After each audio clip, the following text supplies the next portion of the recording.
Network মার্কেটিংকে chain business বলে হাসো? না বুঝে জাজ করাটা বন্ধ করলে ভালো হয়।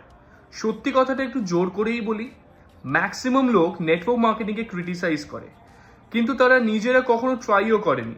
কেন? কারণ তারা ভয় পায়। কোনো একজন বলেছিল এটা স্ক্যাম, এখানে কিছু হয় না, আর তারপর থেকেই সবাই এক্সপার্ট হয়ে গেল।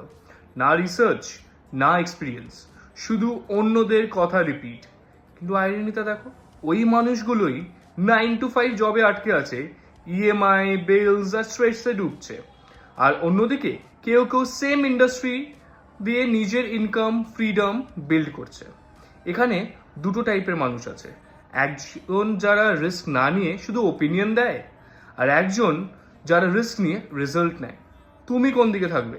কমেন্ট করে যাবে, ক্রিটিসাইজ করেই যাবে, নাকি নিজের লাইফ চেঞ্জ করবে?